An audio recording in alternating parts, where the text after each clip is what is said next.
ونصلی ونسلم علی رسول الکریم۔ سیرت طیبہ کا مرحلہ ہجرت میں داخل ہو گیا۔ آپ کریم علیہ الصلاۃ والسلام غار ثور میں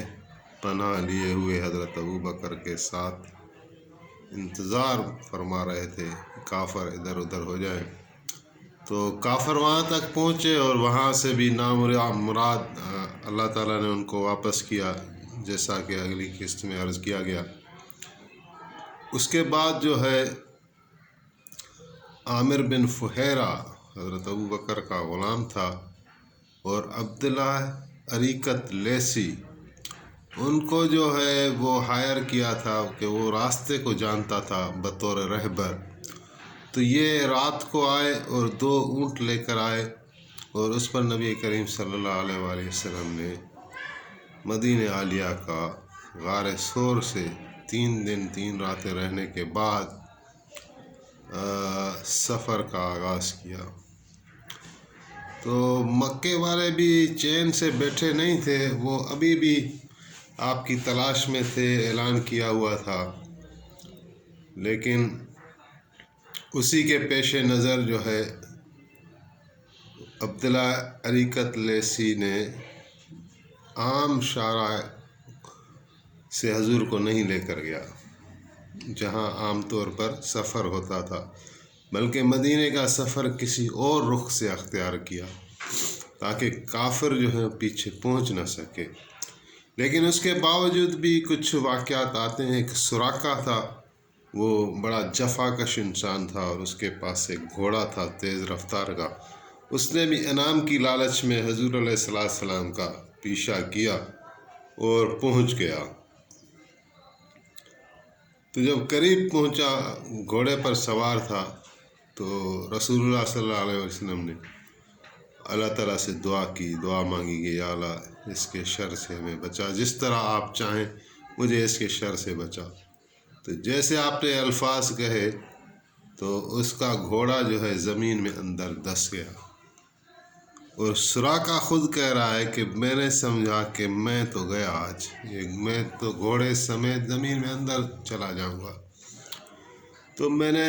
پناہ مانگی، میں نے کہا حضور یہ تو آپ کی دعا کا اثر لگ رہا ہے،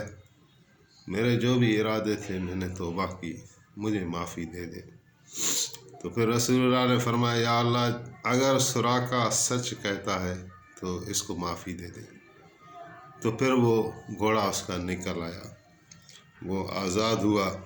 اور نبی کریم صلی اللہ علیہ وآلہ وسلم کے پاس پیش ہوا، بڑی عقیدت ظاہر کی، اور عرض کرنے لگا کہ میں سمجھ چکا ہوں کہ تھوڑے دنوں کے اندر اندر آپ کا دین پھیل جائے گا، یہ روشنی ہر جگہ پھیل جائے گی، مجھے آپ اپنے ہاتھوں سے کچھ امان دے دیں یا کچھ ایسا لکھ کر دے دیں جو میرے آئندہ میرے لیے کام آئے۔ تو آپ نے ایک کو حکم فرمایا کہ اس کو جو ہے امان نامہ لکھ کر دے دیا جائے، تو رسول اللہ نے ان کو دے دیا۔ پھر سراقہ نے عرض کی کہ میرے پاس کچھ مال ہے، پیسے ہیں، میں چاہتا ہوں یہ آپ لے جائیں، آپ سفر میں ہیں، آپ کو کام آئیں گے۔ تحفتاً ہدیتاً یعنی نذرانہ پیش کرنا چاہا، لیکن آپ علیہ السلام نے قبول نہیں فرمائے۔ آپ نے فرمایا کہ بس تم ہمارا پتہ کسی کو نہیں بتانا، پھر یہ واپس چلا گیا۔ آگے پھر جو ہے ایک بریدہ نام کا شخص تھا، بعد میں صحابی ہوا، بلکہ اسی واقعے پر وہ مسلمان ہوا۔ وہ 80 آدمیوں کے ساتھ حضور کی تلاش میں نکلے، اور پیچھے سبب وہی تھا، انعام کی لالچ تھی، سن رکھا تھا، تو وہ بھی حضور کو پہنچ گیا۔ تو آپ علیہ السلام نے اس کے ساتھ گفتگو فرمائی، اور وہ گفتگو ایسی تھی کہ وہ بالکل اس کے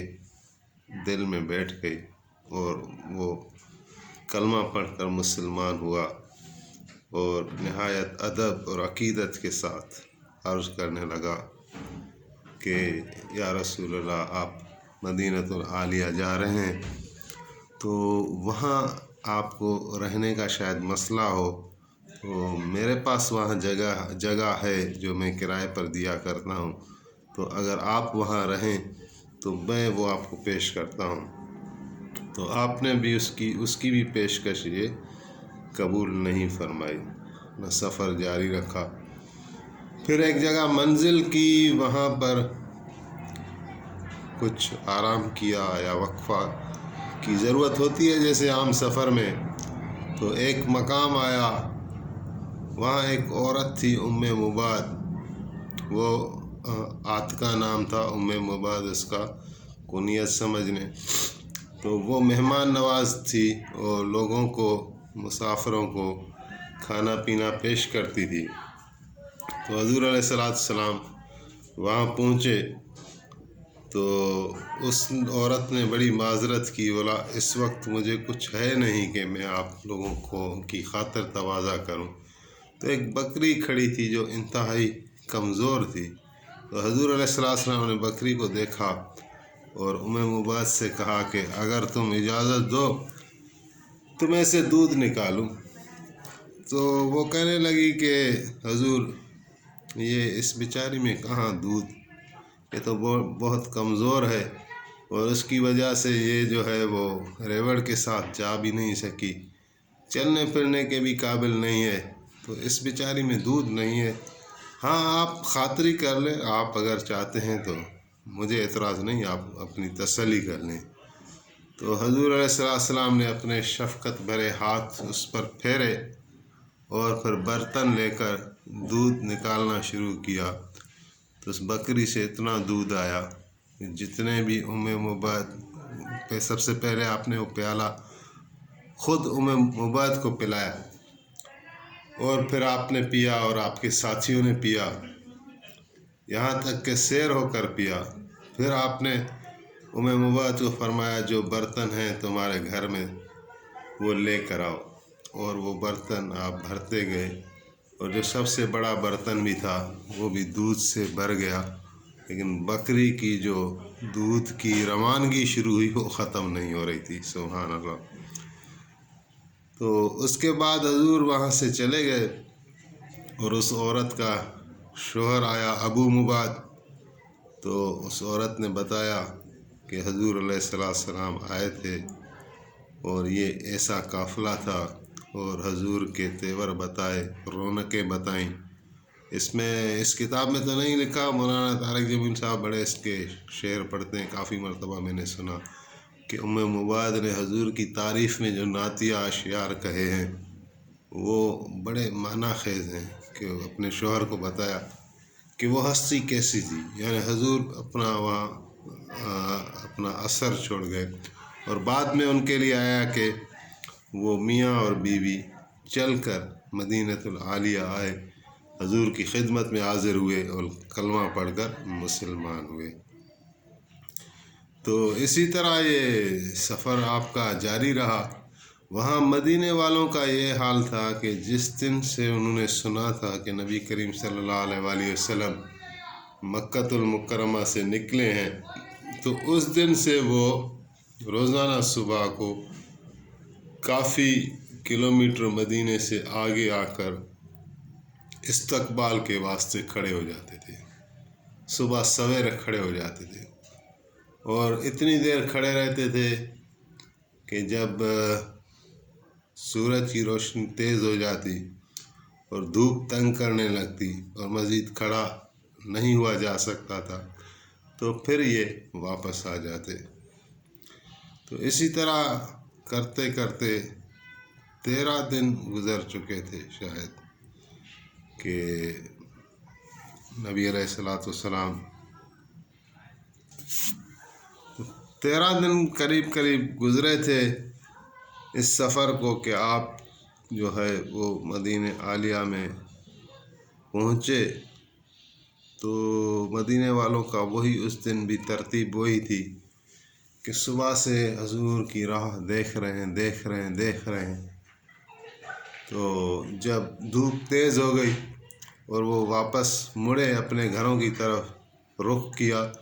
تو ایک یہودی تھا جو اپنی چھت پر کھڑا تھا، اس نے دور سے حضور علیہ السلام کا قافلہ بھی دیکھ لیا اور حضور کی پیشانی مبارک سے کوئی نور کی لائٹ دیکھ لی، کوئی جلوہ دیکھ لیا، اور یعنی بے ضبط ہو گیا، اس کا رہا نہیں گیا، اور اس نے پکار کر کہا کہ یا اہل یثرب ھذا الحبیب الذی کنتم تنتظرونہ، کہ اے انصاروں کی جماعت، اے اہل یثرب، وہ دیکھیں وہ آپ کا حبیب آ گیا جس کا آپ انتظار کرتے ہیں۔ پھر جو مدینے والوں کو خوشی ہوئی، جو حضور کا والہانہ استقبال کیا، اسے کسی الفاظ میں، جملہ میں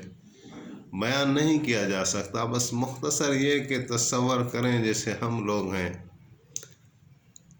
ہم نے اپنے آقا صلی اللہ علیہ وسلم کو نہیں دیکھا۔ تو مدینے میں بھی بہت سارے ایسے لوگ تھے، کلمہ پڑھ لیا تھا لیکن حضور رؤوف رحیم کو نہیں دیکھا تھا، لیکن ان کو امید تو قوی تھی کہ ابھی وہ وقت آنے والا ہے کہ ان کی ملاقات اللہ کے رسول سے ہوگی، اللہ کے حبیب سے ہوگی، اور حضور ان کے درمیان ہوں گے۔ تو یہ شدت تھی، 13-14 دنوں کے ساتھ وہ انتظار کرتے رہتے کہ ابھی آئیں، ابھی آئیں گے اللہ کے حبیب۔ تو ایسے میں جب اللہ کے رسول صلی اللہ علیہ وآلہ وسلم ان کے درمیان رونق افروز ہوئے، تو ان کی جو خوشی کا عالم تھا، جو استقبال کا عالم تھا، اس کو بیان نہیں کیا جا سکتا۔ طلع البدر علینا، دف بجاتے گئے اور حضور کا استقبال کرتے رہے، اور وہ لمحہ ہے کہ یقیناً نبی کریم صلی اللہ علیہ وآلہ وسلم کو بھی بےحد خوشی ہوئی ہوگی ان کے استقبال کو دیکھ کر۔ ابھی وہی یعنی یہ ایک سرحد کی طرح تھا، پیچھے ایک اندھیرا تھا، ایک تنگی اور پریشانیوں نے مکے والی زندگی میں گھیرا ہوا تھا، اور ابھی بھی وہ لوگ اپنی پوری قوت اور توانائی کے ساتھ آپ کو ڈھونڈ رہے تھے کہ کہیں مل جائیں تو شہید کر دیں۔ تو وہاں راستے تنگ ہو چکے تھے، وہاں اپنی رات بالکل گہرائی میں چلی گئی تھی، اور یہاں ایسے معلوم ہوا کہ وہ رات ختم ہو گئی،